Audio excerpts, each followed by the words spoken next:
Good morning बच्चों, मैं लोकेश साहू, प्रयास कोचिंग सेंटर, भानु प्रतापपुर, कांकेर, छत्तीसगढ़। बच्चों, आप लोगों का प्रयास एग्जाम की दृष्टि से आपका चल रहा है विज्ञान का साइंस का कोर्स है। साइंस में आज हम लोग देखेंगे चैप्टर 7 है शरीर की रचनात्मक एवं कार्यात्मक इकाई। शरीर की रचनात्मक एवं कार्यात्मक इकाई कोशिका, है ना। ये कोशिका के बारे में हम लोगों को पढ़ना है आज। तो कोशिका क्या होता है ना, इसको हम लोग देखने हैं। तो सबसे पहली चीज क्वेश्चन तो यही निकल गया, शरीर की रचनात्मक और कार्यात्मक इकाई क्या होती है? तो क्या होती है? कोशिका। एक क्वेश्चन यहां से आप इसको लिख सकते हैं। तो चलिए देखते हैं आप कोशिका के बारे में। तो कोशिका, एक वैज्ञानिक हुआ रॉबर्ट हुक ने एक सरल सूक्ष्मदर्शी बनाया। रॉबर्ट हुक ने एक सरल सूक्ष्मदर्शी बनाया और अपने ही सूक्ष्मदर्शी से उसने क्या किया, एक कार्क है ना, कार्क को काट के, पतली काट के देखा, कार्क को उस सूक्ष्मदर्शी में काट के देखा तो उसने यहाँ पर बहुत सारे छिद्र पाए। और ये छिद्र कैसा था? मधुमक्खी के छत्ते, जिस टाइप का मधुमक्खी के छत्ते होता है ना, मधुमक्खी लोग जैसे निवास करते हैं, घर बनाते हैं, वैसे छत्ते था, उस छत्ते के समान वो आकृति का देखा। और ये छत्ते मतलब कोष्ठ के रूप में देखा, है ना। इस कोष्ठ को उसने सेल नाम दिया। सेल बराबर होता है कोशिका। तो आपको एक क्वेश्चन और मिल गया कि कोशिका की खोज किसने किया? रॉबर्ट हुक ने। तो एक प्रश्न यहाँ पर बनेगा, कोशिका की खोज किसने किया? तो रॉबर्ट हुक ने किया। कब किया? तो 1665 ईस्वी में। ठीक है, कब किया अगर आता है तो 1665 ईस्वी में आपका रॉबर्ट हुक ने, ठीक है, एक सूक्ष्मदर्शी बनाया, सरल सूक्ष्मदर्शी। उसी में एक कार्क के टुकड़े को काट के देखा तो उसने उस कार्क के टुकड़े में बहुत सारे छिद्र पाए, कोष्ठ पाए। उस कोष्ठ को ही उन्होंने क्या नाम दिया? सेल नाम दिया। तो रॉबर्ट हुक ने कोशिका की खोज किया। इन्होंने कहा कि जिस तरीका से एक घर हम लोग बनाते हैं, मकान बनाते हैं, वो छोटी छोटी ईंटों से मिलकर बना होता है, उसी तरीका से हमारा शरीर भी छोटी छोटी सेलों से मिलकर बना होता है, सेल से बना होता है। तो शरीर की सबसे छोटी इकाई आपको एक ठोक फिर मिल गया, शरीर की सबसे छोटी इकाई क्या होती है?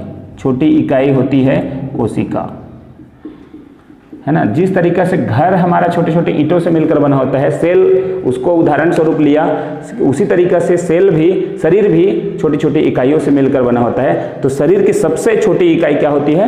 कोशिका। चलिए, कोशिका जो होते हैं वो एक कोशिकी भी होते हैं, कोशिका, है ना, एक कोशिकी और बहुकोशिकी। एक कोशिकी भी होते हैं, एक कोशिकी और है बहुकोशिकी। ठीक है, इसमें एक कोशिकी कौन कौन से हैं, बहुकोशिकी कौन कौन से हैं, उसको देखते हैं। एक कोशिकी जीव में आते हैं अमीबा, पैरामीशियम। ये जो है एक कोशिकी जीव जो होते हैं वो सारे चीज एक ही कोशिका में होता है ना, सिर्फ एक कोशिका में इसका श्वसन, प्रजनन, जितना भी घटनाएं होंगी वो शरीर की सारे क्रिया एक ही में होती है। अमीबा, पैरामीशियम, ये जो है हमारा एक कोशिकी जीव में आते हैं। और बहुकोशिकी जीव जो इसके अलावा सारे जो जीव हैं वो बहुकोशिकी जीव में आते हैं। ठीक है, चलिए ये कोशिका का थोड़ा सा और आउटलाइन थोड़ा सा आगे देखते हैं। तो ये प्रोकैरियोटिक और यूकैरियोटिक में पाया जाता है। इसका खास बात यह है 70S प्रकार के पाए जाते हैं, है ना, और ये 80S प्रकार के होते हैं। ठीक है, तो देखिए जैसे इसमें जो प्रोकैरियोटिक में केंद्रक कला, केंद्रक असुविकसित कोशिकांग एब्सेंट होते हैं, मतलब नहीं पाए जाते। तो इसका सेम जो है इधर आप लिख सकते हैं, इसको मैं नहीं लिख रहा हूँ, ये पाए जाते होंगे, मतलब प्रेजेंट लिख रहा हूँ। ये सारे चीज क्या केंद्रक कला, केंद्रक, असुविकसित कोशिकांग पाए जाते हैं। यहाँ पर लिख लो, पाए जाते हैं। देखो आपको शॉर्ट में करने की कोशिश करना है, इधर पाए जाएंगे। इधर राइबोसोम 70S प्रकार का होता है, तो इधर 80S प्रकार का होता है। ठीक है, 80S। और इसका उदाहरण जो है ना, सबसे पहले देखो ये नीले हरे शैवाल इधर है, तो इसको छोड़कर पूरे शैवाल यहाँ आएंगे। शैवाल प्लस शैवाल के साथ साथ सभी विकसित जंतु तथा पौधे, सभी विकसित जंतु प्लस पौधे, सारे जितने भी जीव हैं सिर्फ इनको छोड़कर, देखिए यहाँ जीवाणु, विषाणु, बैक्टीरियोफेज और नीले हरे शैवाल, शैवाल उधर आता है लेकिन इधर आ गया नीले हरे शैवाल। तो ये जो है नीले हरे शैवाल प्रोकैरियोटिक का उदाहरण है, और ये जो शैवाल जो पूरा है वो यूकैरियोटिक का उदाहरण है ना। तो ये सभी विकसित जंतु प्लस पौधे जो है उसमें आएंगे। ठीक है, अक्षर का थोड़ा सा प्रॉब्लम हो सकता है, थोड़ा देखना। देखो पहले हम लोग इसमें आउटलाइन करते हैं थोड़ा सा। इसमें पादप में जो पाए जाते हैं उसको पहले लिख लो।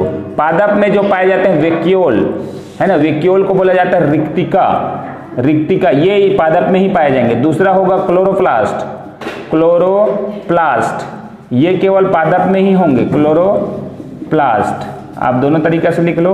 और तीसरा जो होगा वो होगा आपका सेल वाल, सेल वाल ये जो है आपका कोशिका भित्ति। देखो यहां से क्वेश्चन बनता है इसीलिए मैंने इसको अलग से करवा दिया, संरचना हम अलग से देखेंगे है ना। तो वैक्यूल जो है रिक्तिका और क्लोरोप्लास्ट और कोशिका भित्ति ये सिर्फ और सिर्फ आपका प्लांट सेल में पाया जाएगा। उसके बाद ना इसके अलावा सब चीज उसमें पाए जाएंगे ना, इसके अलावा ये सब चीज इसमें पाएंगे। बीच में क्या पाए जाएंगे, जो समानता होगी वो मैं आपको संरचना में बताऊंगा। लेकिन एक चीज यहाँ है सेंट्रोसोम, क्या है सेंट्रोसोम, ये जो है इसको बोला जाता है तारककाय, ये जो है सिर्फ और सिर्फ एनिमल सेल में पाया जाएगा। ठीक है, सिर्फ और सिर्फ एनिमल सेल में पाया जाएगा। कौन सा, सेंट्रोसोम। ठीक है, तो ये इसको खास बात याद रखना। बाकी संरचना में जो बीच में होगा है ना, संरचना में जो सब चीज होगा वो सब चीज होगा, दोनों में होगा है ना। लेकिन ये चार जो अंतर है मुख्य अंतर है दोनों में, इसमें सेंट्रोसोम पाया जाता है, इसमें ये सब नहीं, ये सेंट्रोसोम इसमें नहीं पाया जाएगा। ठीक है, इसमें सेंट्रोसोम एब्सेंट होगा, ये याद रखना, सेंट्रोसोम एब्सेंट AB। अब इधर जो एब्सेंट होगा ये सारे एब्सेंट होंगे जंतु में ना, ये तीनों जो है एनिमल में एब्सेंट होंगे। तो बस इतना याद रखना, जंतु में ये नहीं पाया जाएगा। ठीक है, और पादप में ये नहीं पाया जाएगा। तो ये एक मुख्य अंतर है। उसके बाद जो बीच में आएगा, मैं स्ट्रक्चर बताते बताते, संरचना बताते बताते सारे चीज जो आता है उसको मैं पूरा डायग्राम में बताऊंगा। चलिए इसको देखते हैं संरचना के अनुसार से। तो जैसे मैंने इधर जो लिखा है रेड कलर में, इधर जो लिखा है ये पूरी तरह से इसमें पाया जाता है। जैसे कि सेल वाल सिर्फ और सिर्फ पादप कोशिका में पाया जाएगा, वैक्यूल रिक्तिका जो है वह पादप कोशिका में ही पाया जाएगा, और क्लोरोप्लास्ट जो है पादप कोशिका में। उसी तरीके से इधर भी मैंने रेड कलर में लिखा है तारककाय सेंट्रोसोम, वो अपवाद के रूप में शैवाल और कवक में भी पाया जाता है कुछ में, लेकिन पूरी तरह से किस में पाया जाता है, जंतु में पाया जाता है। ये अंतर है, ये जंतु में ही पूरी तरह से पाया जाएगा, लेकिन शैवाल और कवक में भी छोटे जीव में पाया जाता है। तो चलिए अब यहाँ पर हम बात करेंगे सेल वाल। तो पादप कोशिका की सबसे बाहरी परत जो है सेल वाल है, पादप कोशिका की सबसे बाहरी परत है ना सेल वाल है, वो सेलुलोज की बनी होती है। किसकी बनी होती है, सेलुलोज की। और अब देखें यहाँ पर प्लाज्मा मेम्ब्रेन, तो जंतु कोशिका है, जंतु कोशिका की सबसे बाहरी परत होती है प्लाज्मा मेम्ब्रेन, मतलब प्लाज्मा झिल्ली। हालांकि यहाँ भी पाया जाता है पादप में, लेकिन वो दूसरी परत होगी है ना, दूसरी परत जो होगी पादप की वो दूसरी परत कहलाती है, लेकिन जंतु की वो पहली परत होती है। तो जंतु की पहली परत क्या हो गई, आपका पादप झिल्ली, प्लाज्मा झिल्ली। ठीक है, अब देखिए यहाँ पर वैक्यूल के बारे में आपका अगर जानना है तो वैक्यूल जो छोटे छोटे जीव में छोटा होता है, बड़े जीव जैसे जैसे जीव का आकृति बढ़ते जाएगा वैक्यूल भी, रिक्तिका भी बढ़ते जाएगी। और क्लोरोप्लास्ट, क्लोरोप्लास्ट आप जानते हैं पादप का जो हरा रंग होना होता है, या पादप जो है भोज्य पदार्थ का निर्माण जो है इसी क्लोरोप्लास्ट की मदद से करते हैं। अब देखो यहाँ पर आया है एक ठो शब्द जो है वो है गोल्जी बॉडी, गोल्जी बॉडी जो कि दोनों में पाया जाता है। ठीक है, ये बीच में जितना लिखा है वो दोनों में पाया जाएगा।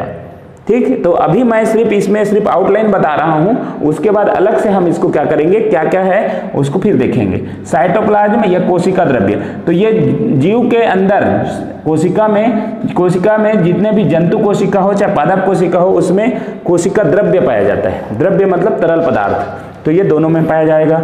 राइबोसोम दोनों में पाया जाएगा। न्यूक्लियस, देखो ये न्यूक्लियस मतलब केंद्रक, केंद्रक कहाँ होता है, हमेशा बीच में होता है किसी भी सेल का। तो वो सेल ही है जो कोशिका का नियंत्रण कक्ष कहलाता है। आप एक ठो और याद रखना, ये जो केंद्रक है ना कोशिका का नियंत्रण कक्ष, कोशिका का नियंत्रण कक्ष के नाम से जाना जाता है। नियंत्रण कक्ष कौन है? केंद्रक, केंद्रक है ना, केंद्र है, आप लिख लें इसको, केंद्र में रहता है ना, केंद्र वहीं से ही तो ऑपरेट होगा ना पूरा सेल्स का, तो ये केंद्रक ही कोशिका का नियंत्रण कक्ष कहलाता है। एंडोप्लाज्मिक रेटिकुलम, तो यहाँ जो होता है केंद्रक से सटा हुआ अंतःप्रद्रवी जालिका पाया जाता है, इसे एंडोप्लाज्मिक रेटिकुलम। माइटोकॉन्ड्रिया, माइटोकॉन्ड्रिया है ये यहाँ दोनों में पाया जाएगा, इसे ऊर्जा गृह के नाम से जाना जाता है, अलग से और देखेंगे इसको हम लोग देखेंगे, ठीक है। तो इस तरीका से कोशिका, जंतु कोशिका और पादप कोशिका का संरचना के हिसाब से अंतर भी हो गया।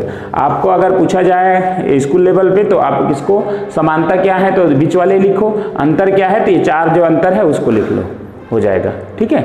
नेक्स्ट देखते हैं इसके बाद अलग अलग से, चलिए इसी में थोड़ा थोड़ा और देख लेते हैं। कोशिका भित्ति, कोशिका भित्ति के बारे में थोड़ा सा मैं बता दूं, ये 4 लेयर का होते हैं, 4 प्रकार, प्राइमरी, सेकेंडरी, टर्सरी, फोर्थ, ऐसे करके 4 प्रकार के होता है। प्राइमरी है ना, इसको लिखने की जरूरत नहीं, प्राइमरी होगा, सेकेंडरी होगा, टर्सरी होगा और मिडिल लेमिला, मतलब ऐसा करके 4 होता है। तो इसमें खास ज़्यादा कुछ है नहीं, तो इसलिए हम इसको क्या करते हैं, छोड़ते हैं। आपका यहाँ पर उतना ज़्यादा पूछने योग्य नहीं है। अभी आपको नेक्स्ट जो और बताते हैं प्लाज्मा मेम्ब्रेन।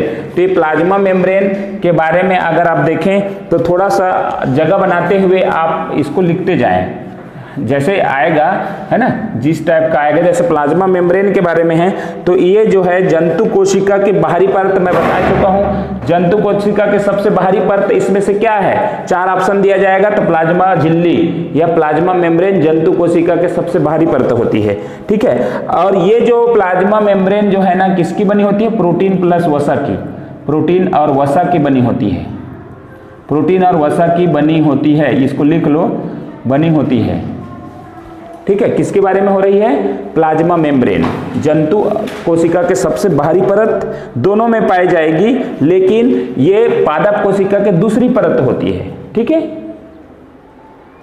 देखिए यहाँ एक वर्ड आया जीव द्रव्य, जीव द्रव्य, तो जीव द्रव्य कोशिका के अंदर का संपूर्ण पदार्थ जो होता है वो जीव द्रव्य कहलाता है। मतलब कोशिका में जितना भी होंगे वो सारे जीव द्रव्य के अंदर आते हैं, और जीवों की समस्त क्रिया संपन्न होती है जीव द्रव्य में। तो ये एक पॉइंट लिख लो, जीवों की समस्त क्रिया संपन्न होती है, कहाँ होती है, जीव द्रव्य में। इसीलिए इसे क्या कहा गया है, जीवन का भौतिक आधार। जीव द्रव्य जीवन का भौतिक आधार कहलाता है, भौतिक आधार कौन कहलाता है, जीव द्रव्य। तो ये एकदम मस्त इंपॉर्टेंट पॉइंट, जीवन का भौतिक आधार इनमें से कौन सा कहलाता है, ऑप्शन दे दिया गया, जीव द्रव्य, गोल्गी का, साइटोप्लाज्म, न्यूक्लियस, ठीक है। तो आपका आंसर क्या होना चाहिए, जीव द्रव्य, ठीक। तो ये जो जीव द्रव्य के बारे में थोड़ा से और देख लेते हैं। जीव द्रव्य को पहले नाम जो जीव द्रव्य बोला वो पुरकिंजे प्लस मोहल, पुरकिंजे प्लस मोहल नाम का जो वैज्ञानिक है उसने इसको जीव द्रव्य का नाम दिया, जीव द्रव्य कहा, ठीक है। और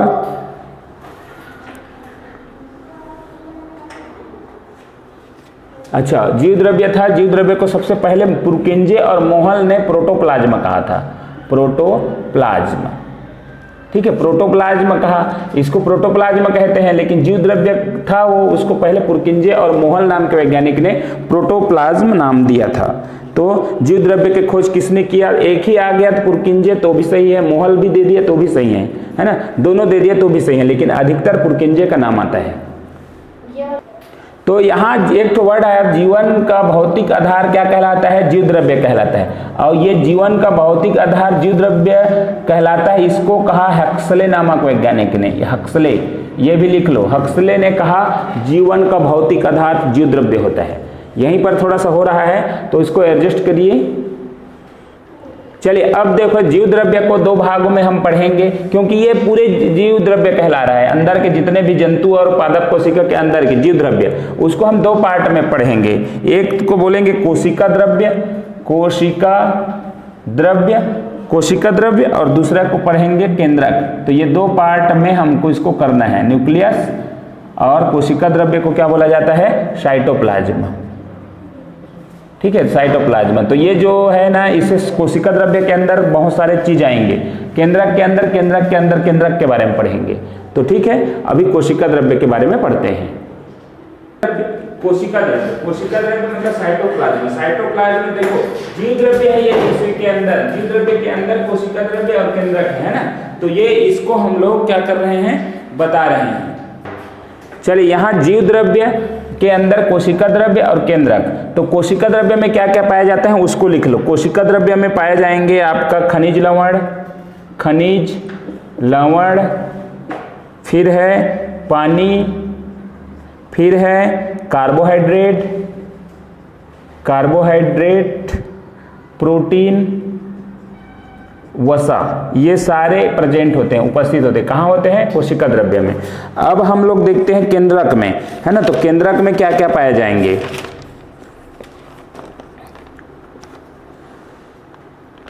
तो केंद्रक में जब हम लोग अलग से केंद्रक करेंगे ना, तो उसमें हम लोग बताएंगे। लेकिन अभी कोशिका द्रव्य के अंदर अब जब हम लोग इसको करेंगे, कोशिका द्रव्य में सारे चीज आएंगे, सारे जो है ना ये सारे, तो इसको अलग अलग से हम लोग देखते हैं।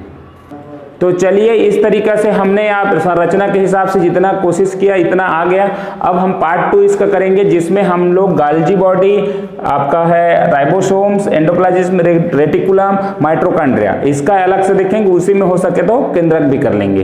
तो इसका अलग से पार्ट बनाते हैं। वीडियो को अंत तक देखने के लिए धन्यवाद।